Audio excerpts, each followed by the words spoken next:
sensação efetivamente de viver a história. Porque assim, hoje a gente teve um marco geopolítico que vai mudar abruptamente as relações internacionais e você está vivendo essa história. No dia 13 de maio, a gente teve a virada do Sul Global. E quando eu falo marco geopolítico é porque hoje o Sul Global se apresentou como uma força política e econômica em evidência e que está ali para disputar com o Norte Global.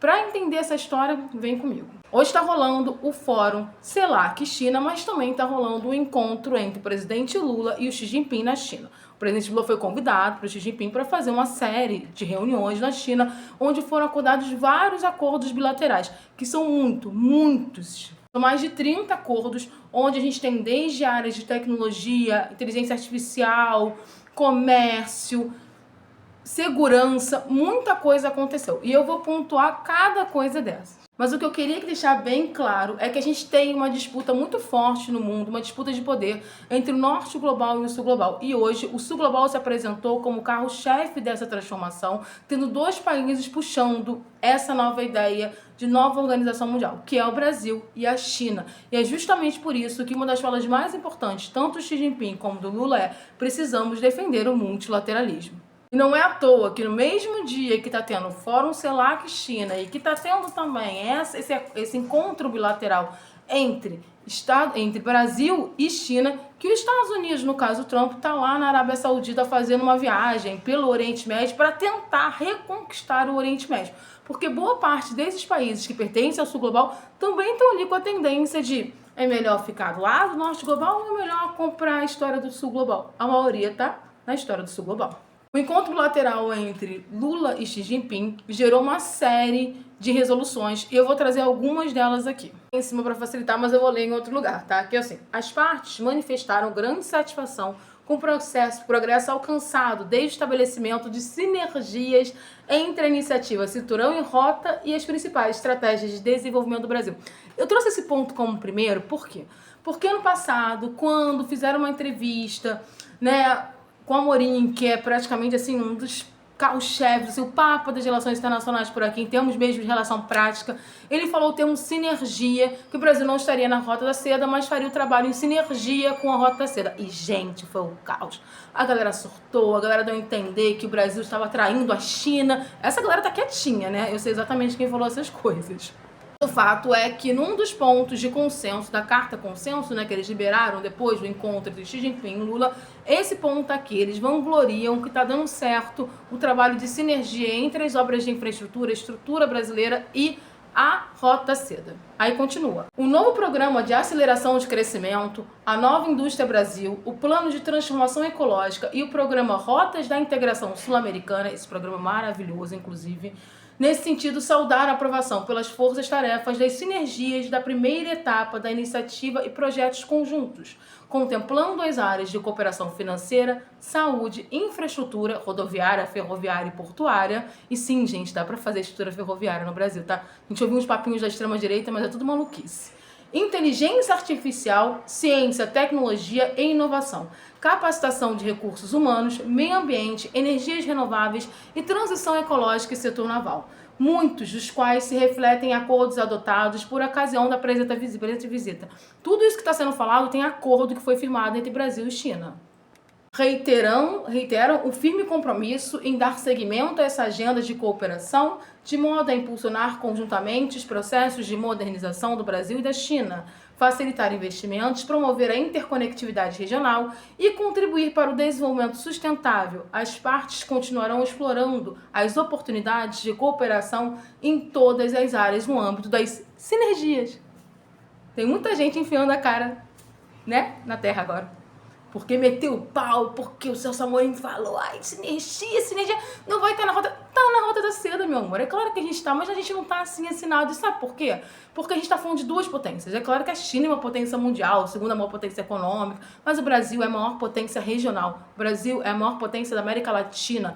É conhecida mundialmente como uma potência entre as 10 maiores economias do mundo.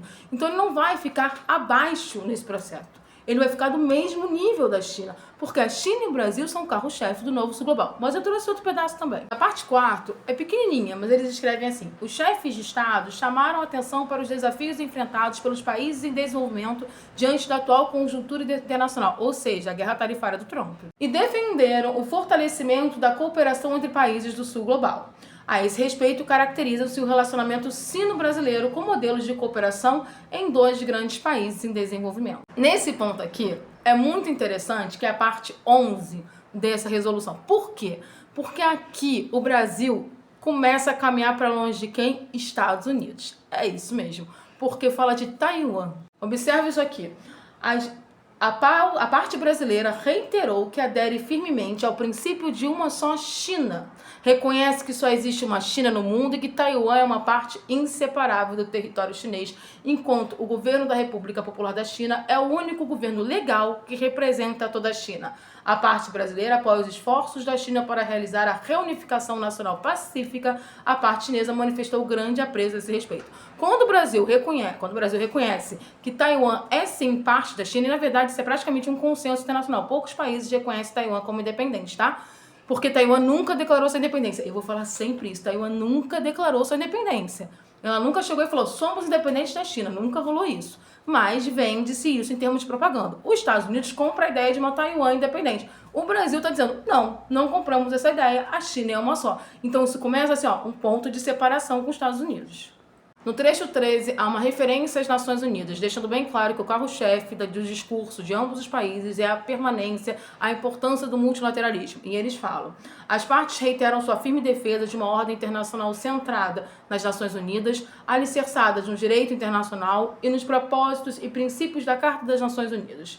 O Brasil e a China, importantes representantes do Sul global, reconhecem o papel positivo que a comunidade de futuro compartilhado Brasil-China por um mundo mais justo e um planeta mais sustentável pode desempenhar na promoção do multilateralismo em todas as suas vertentes e na guarda da independência e da autonomia dos países em desenvolvimento, reforçando a solidariedade e a colaboração para alcançar o desenvolvimento comum e enfrentar o conjunto de desafios globais. Uma coisa que eu sempre falo, o norte global não quer mais o multilateralismo, porque o multilateralismo permite que novas potências do sul global apareçam.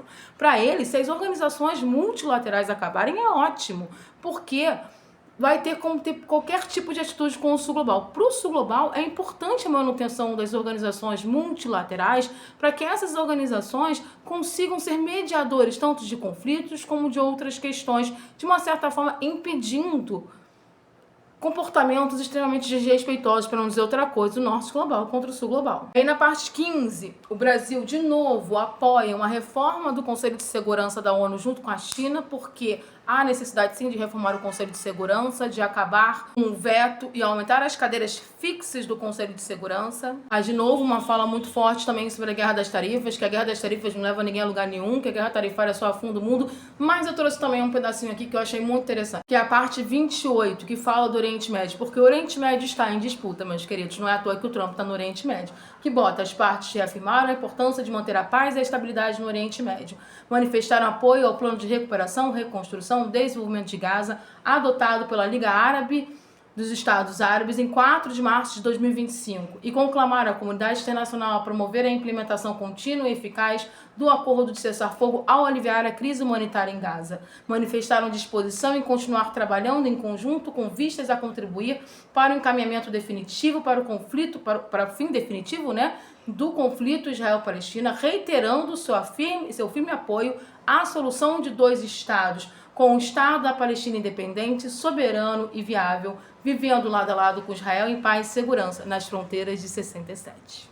Porque sim, é necessário que seja nas fronteiras de 67. Esses foram alguns dos pontos que eu considerei mais importantes dessa carta que foi liberada pós diálogos entre o Xi Jinping e o Lula. E você pode anotar aí, hoje é o dia da virada do conceito de Sul Global.